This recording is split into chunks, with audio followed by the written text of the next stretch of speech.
Well, good afternoon and happy Tuesday, SLAE family. So thrilled to be here with another phenomenal guest. And I'm just telling you, you're going to really like this one because how many of you love handbags? Everybody's hands going up, right? No matter where you are, you're raising your hand. If you love purses, handbags, whatever you like to call them, we have an amazing way for you to put them to use in a way that will help and empower other women. Whether you're looking to purge your overdone collection or add to your collection, we got it all covered today. And we have a very special guest tuning in from Florida, and she has found a way to take the passion of handbags and help victims of domestic violence. So first things first, I am thrilled to introduce all of you today to Kathleen Miner. If you can say hello, please. Hello, thank you so much for having me. It is so exciting to be here. I'm so excited to have you here. And before we dive into your project and what it does, tell us a little bit about you. You have a ton of accomplishments, an author, a grandmother. Let them know a little bit about yourself. Yeah, so my name is Kathleen Miner. I am a mother of 4 and a grandmother to 3. My oldest is 30, 28, 18, and 16, and 3 grandkids. And I tell you that because I still, I've got 2 actually that are going to college starting this fall. So life will be a little bit different for me, but I'm so looking forward to the next, I'm calling it the next phase, right? Because I got pregnant when I was 19. I've been raising kids a long time. And I still am, right? Not raising them, but I have kids and I'm so excited to see this in my other phase of life. And you're also an author and a glorified gym rat, I like to call it, but you are a gym rat. You're a personal trainer in your background too, right? I am. So, Gym rat's a good thing in my world, by the way. I think that's a good thing when I say that. Absolutely. So how I started doing that was when I was in high school, I had an eating disorder in high school. Oh my goodness. And so as, I got over that, right? Went to counseling, did all the things your parents have you do. And, I wanted to make sure that the rest of my life was healthy and not take things to the extreme, but I didn't really know how to do that. So then at the age of 19, I got a job at Mayo Clinic. So some of you might know Mayo Clinic. Sure. And I got a job there. They were just opening in Florida and I worked my way up. Well, in the meantime, ended up getting pregnant, then ended up getting married, divorced, just cutting this real short for you. But I had a full-time job, but I needed extra money. And I was like, you know what? I am going to start teaching aerobics. So that's how I got into it. I got certified to teach kickboxing and self-defense and then all other kinds of things. And the reason why I did that was because I couldn't afford a gym membership at the time. And I was like, but if I work at the gym, I get free gym membership. Creativity. So that's how that started. So yes, and I have been personal training women off and on for over 30 years. That's incredible. And I've authored a book called The Self-Perception Makeover, which kind of goes back to my high school days of the reason why I had an eating disorder was because I didn't feel good about myself. I think I want to say every woman, but I think the men go through this too, right? Where yes, just don't feel good about themselves. And I grew up in a great family, so it doesn't matter sometimes, right? It's the outside world. So yes, I am that. I founded a nonprofit, raised 4 kids. That's a good start. I only bring that up because when I was looking at your social media, I was like, wow, she's in crazy great shape and she's a grandmother. But let's talk about your project. So you are the founder of an amazing nonprofit, and maybe you could take a second and tell everybody about your nonprofit. And first, I guess, what was the inspiration that made you start it in the first place? Yeah. So it's called Hopeful Handbags Global Nonprofit. And what we do, the base of what we do, is we take once loved handbags that are donated from the community.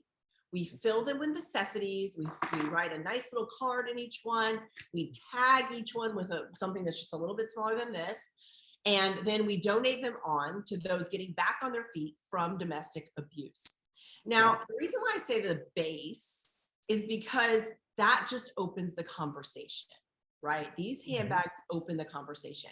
And so when the community gets involved, what they do is they say, oh my gosh, this is going to go to somebody that's getting back on their feet for domestic abuse. Gosh, my situation, I'm in a situation. Maybe I can reach out for help. So this is how we start spreading that word and opening that conversation. But let me tell you why I started it. So my mother grew up in a very abusive home. My grandfather not only abused my grandmother, but all of the children. And there were 11 children altogether. My mom was in the middle of the ages, and these children ranged within 30 years. Okay, there was a huge span. So I had aunts and uncles that were mine and my sister's age. And so we lived across the street from my grandparents when I was little. And I remember my aunt or my uncle, one of them would run across the street. Debbie, you've got to come, you know. She would run across there. She would break up the chaos. My sister and I are at the fence just watching, like, wow. Time. And her younger siblings would be sent over to us. And I just always wondered why my grandmother stayed. Now, my parents, they thought that we didn't know what was going on, which was so interesting because as I got older and started talking about it, even my mom said, I didn't realize that you knew what was going on. And I said, well, it was hard not to. I mean, I knew that back across the street, it was like a 180. I didn't live that way over here. So I knew that people that were being abused physically, emotionally, psychologically, all these things I learned when I was older, I knew it wasn't normal. I know it's not normal for your grandmother to have a broken arm because somebody, you know, beat her. I know that the kids shouldn't have bruises on them. So these are the things at 5 that would run through my head of, gosh, why does my grandmother stay? I really don't understand this. So that just stuck with me. And, you know, with the handbags, I knew of organizations that were filling handbags with like sanitary products and handing them out the street to the homeless. And I always remember, I love handbags too, and they don't have to be designer. Like, I love handbags. And my grandmother did too. And of course, because of all the abuse, and my grandfather was an alcoholic and all these things, so they couldn't afford a lot of stuff. So we would, I remember the trips to JCPenney's.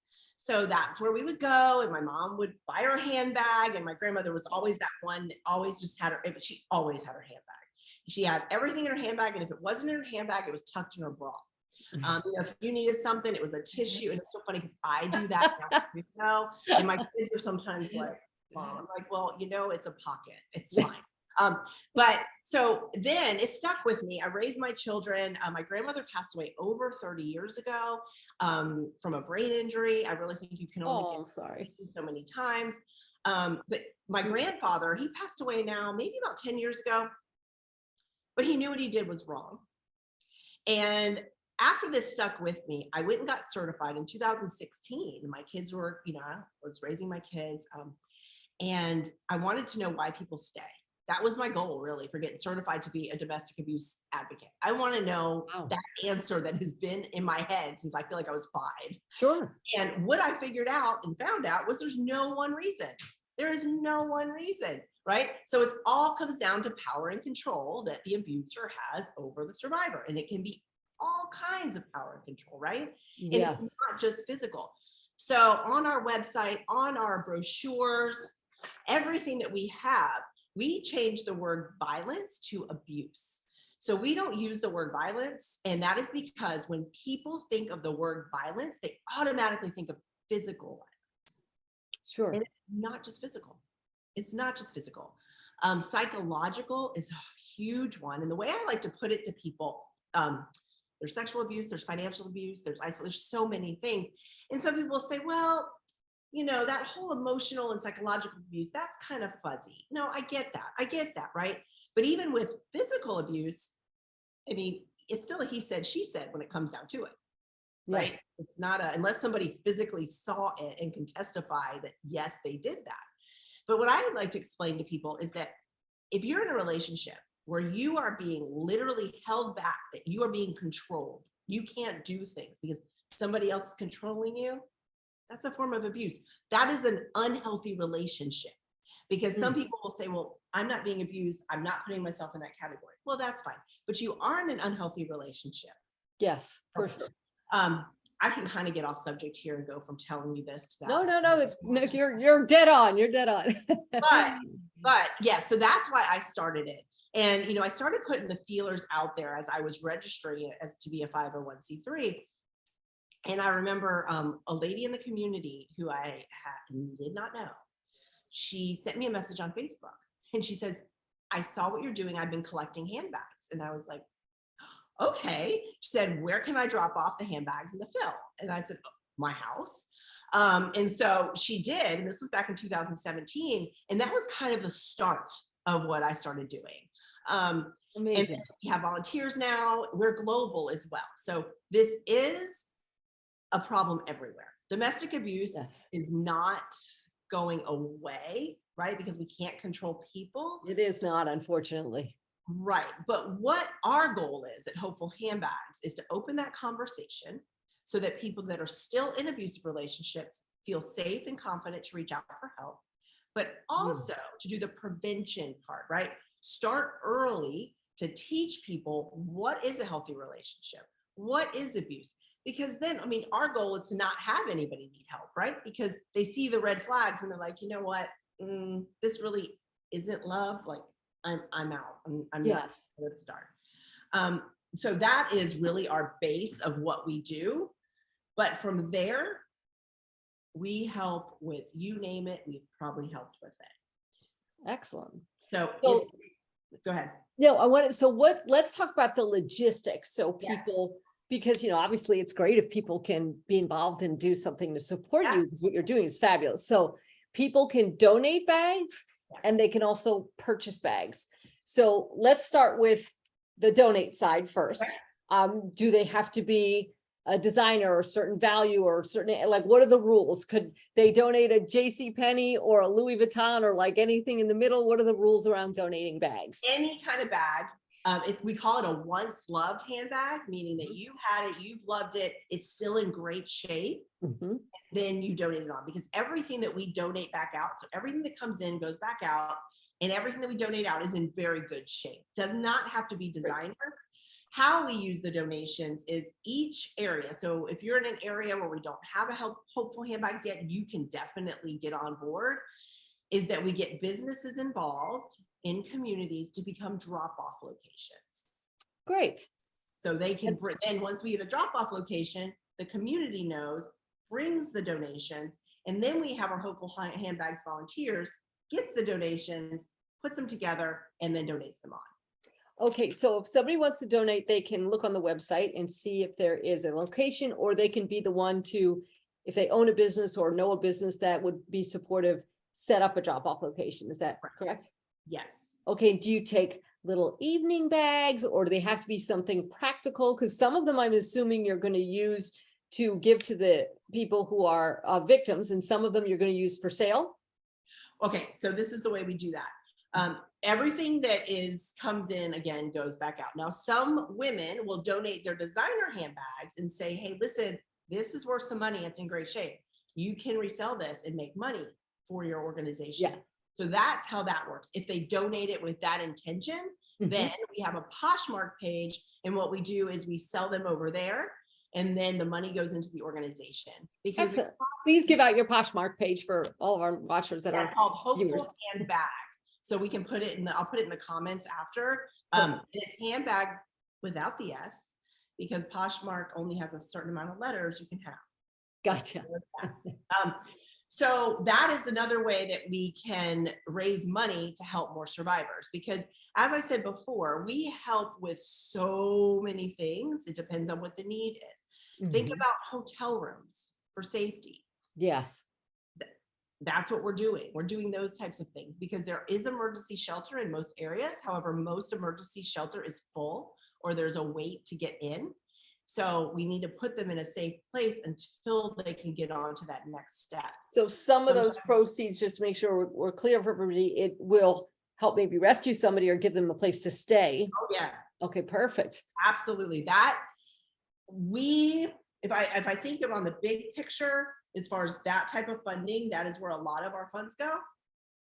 And if you're thinking of a hotel room, even not a top rating hotel, but they have to be safe, right? So we can't just put somebody in a hotel that has outdoor doors, and so it has to be a decent hotel. And we like to use well-named hotels because they walk into the lobby, all those little things that we have to think about for safety. So you're looking at least $125 to $150 a night. Yes. And we get a tax break, meaning they won't charge us tax, but that's it. So it ends up adding up. So all of the funds that we raise and from these handbags, if you purchase, because we also have a shop on our website where we place other things for sale. We have books that we recommend that people write that is either inspiring or uplifting in some way. Great. That we recommend, and all of those proceeds too go back to helping these things. Excellent. So that's on the donate side. And of course, they get the tax break and all of that good stuff too. And then, let's just say hypothetically, somebody's watching this and they like handbags. They can buy from you. So you mentioned Poshmark. Right. And is there any other format, or is that the exclusive way that they can purchase from you? That is the best way to buy our Once Loved designer handbags. Mhm. We've done that in the US because of shipping. It makes shipping so easy. Yes. It's just easy. Then we will sometimes have something on our website that you can purchase that we've had made. So for instance, we have something we call the Carolyn bag, and it is a basic, cute, pink bag. It is very practical. Your computer fits in there, everything. And that is named after my grandmother. So my grandmother's name was Carolyn. Oh, how sweet. And we have these especially made for us at Hopeful Handbags. So there's a designer in the United Kingdom. She's a designer of Kathleen Bags. Mhm. And she designed this handbag for us. Very well made.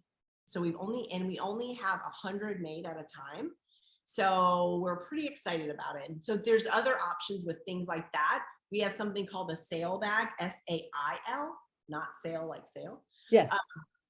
And it is made from sails from sailboats. Wow. It's Okay. awesome. And those are handmade and they're specifically for us, and our logo's on the inside. So there's other options. You just keep checking back at the website. So they can check the website and they can check Poshmark as well. Right. Okay, perfect. And then we talked a little bit about some of the things that you do with the proceeds. Would you mind do you have a success story or something you talk about how this has worked out to give people a feel of the impact your organization has? Yes, we have lots of success stories. I'm sure you do. Yes, yes. Yeah. One that comes to my mind right now, there was a lady who was in an abusive relationship. So see, we will help people. Sometimes it's when they're still in that relationship, we got to help them get out safely. Mhm. And we follow them through the path. Sometimes they're already out and they're safe. So this one particular one that's coming to mind in this situation, coming up with a safety plan.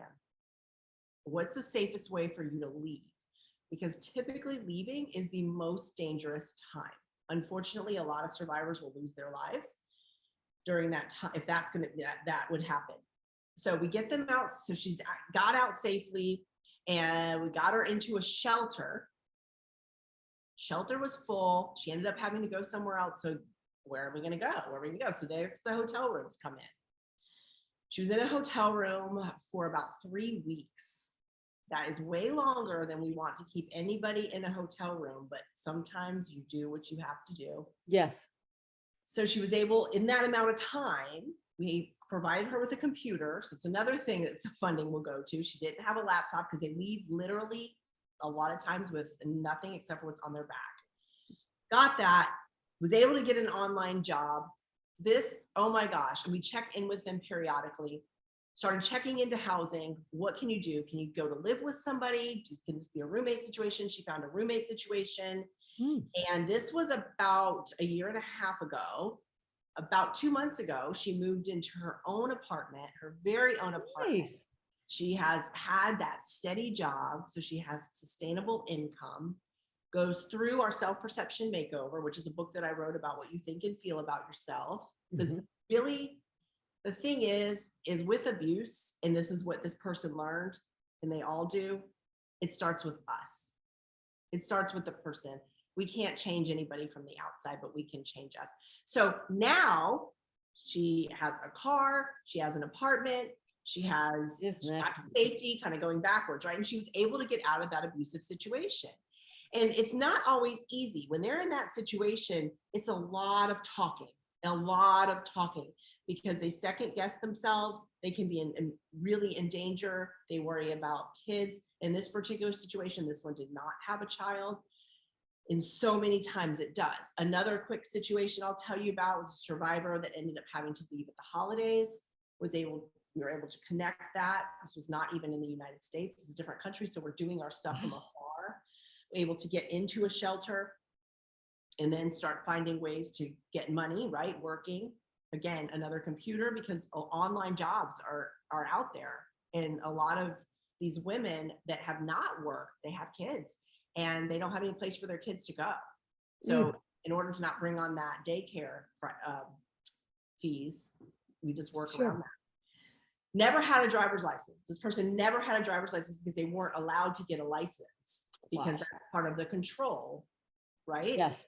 So started studying while she was doing all that, was able to get her license, had a steady enough job that we worked with her on getting, that she was able to purchase a car, get a loan to purchase a car. Okay, I mean, so now she's That's free. remarkable. She's really become independent. Correct. And that we really work on sustainability. We work on sustainability. We have projects right now also going on in Kenya, where we have great sustainability projects over there, because we can help if needed monetarily and if we need to get you to the next step. But our goal again is sustainability. We want them to have independence and be able to make their own decisions and their own financial decisions and have their own income. And that's what we work on. And with each survivor, it is always different because each situation is different. Incredible. So you really are having a global impact, which is remarkable. Thank you so much for what you're doing for women. And I want to ask you, if somebody's watching this now and they are inspired like I am by you and by what you're doing, we've talked about they can donate a bag, they can buy a bag, either on Poshmark or your website. I'm assuming you have you're willing to accept cash donations if somebody wants to do that as well. Absolutely. And then is there anything else, if they live in Florida or they live somewhere else, is there any other type of volunteer work or anything that someone can do to assist you? So what they can do if they're not in, we're all over, but if there isn't a Hopeful Handbags in their immediate area, if and they've got some people that want to come on board with Hopeful Handbags and volunteer, that is great, because what we do is we connect you with the shelters that are local. And then we also have some people that are remote. So maybe you're a professional, maybe you're a counselor, a therapist, and you want to donate 2 hours of your time a month to work with a survivor. We're always looking for things like that. In your particular state, attorneys, pro bono work, even so what some people will do, like with therapists, is they'll say, I'm going to donate 2 hours a month. And that helps us. Great. Because again, we need to pay for all these services. That's another way that somebody can help and volunteer. Excellent. And so with that, and also with maybe being, so we also are really big on self-defense. So we have a lot of self-defense programs. It is amazing. And we take a different approach than most people do. We actually have our own certification for self-defense. So if somebody wanted to be certified to become a Hopeful Handbag self-defense instructor, and the difference is we talk a lot about awareness. We also have a program where we don't separate out the survivors and the people that aren't survivors when they're taking the class, because nobody needs to know the difference. But it's all about, how do you work with a survivor? Because somebody that's been physically abused, you're not going to go and attack them at a self-defense class. I mean, you got to work your way up to that. So that's another way you can help and volunteer. If that's very something cool. We have a certification. There's so many things. I would suggest people just to reach out, because That's what I was going to say. They could connect with you and say, here's what I do for a living, or here's my skill set. Can you use it? And the fact that you're giving people the flexibility, people are busy. You know, if they can only do a couple hours a month, they don't have to do a certain amount per week. That's really powerful opportunity for people to help. And we love to collaborate with other organizations, because we find that's the way we really get stuff done, because I'm not here to reinvent the wheel, and I'm not here to do something that somebody else is doing, but we can, by coming together, we're able to help so many people. That's, and even our projects in Kenya, we collaborate on those projects, and we'll split the fees too, to get water to the schools or sanitary products to the ladies. And it just makes an impact. And in each area, just like in the US, in different communities, the needs are going to be different. So we open up that conversation with the handbags, but sometimes a full handbag isn't really what they need. They get one anyway, but we need to go from there and say, okay, what do you need for sustainability to get you onto that step? Fantastic. And then one last thing popped into my head before we wrap up. You also have to fill these handbags. Do you have anywhere a list, or can they contact you if they want to donate the things that need to go in the bags? Yes. So on our website, we have a list of essentials. These are things that always go into our handbags. And then we call them extras. And those are basically things that people will donate, like bath bombs or that extra over the top type stuff that we put extras in every bag. Oh, It's nice. just that the different things that are in the bags are always different. We also are very big advocates of journaling. We've got some of that on our website, but we always put a journal in the bags as well. And those Oh, are fantastic. so we have workshops too. We do journaling workshops, the self-perception workshops, the self-defense workshops. And these are things that we have noticed, if our survivors, the ones, since we've been doing it since 2017, when they're doing these, and now we have data to look back on, right? Because it's been enough years. Sure. Those survivors that have gone through the programs are not repeating those relationships That's because what it's all about. Yes. feel better about themselves inside, and they know those, they're like, this doesn't feel right. They trust that intuition that all of us women have. We all have intuition. Well, your grandmother would be so incredibly proud to see what you have done. And I'm sure she's looking down on you and smiling, thinking about, I wish I had something like that when it was going on for me. So, thank you for everything you do. For everybody, we're going to post the website and the Poshmark information so you can tap into all of that. And of course, you can also use the website to get all the other resources we talked about today.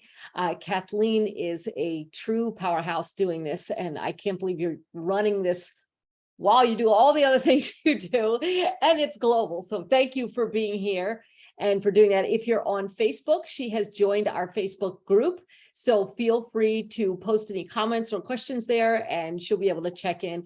If you're watching this on YouTube, then please go ahead. Again, you can post questions, but give it a thumbs up, share it. Let's let other women know about it, because 9 out of 10 women love handbags easily, maybe 10 out of 10. But let's share this and get the word out, and you can subscribe and check out the videos and help us support other women. So again, thank you so much, Kathleen. I really appreciate your time and everything that you're doing.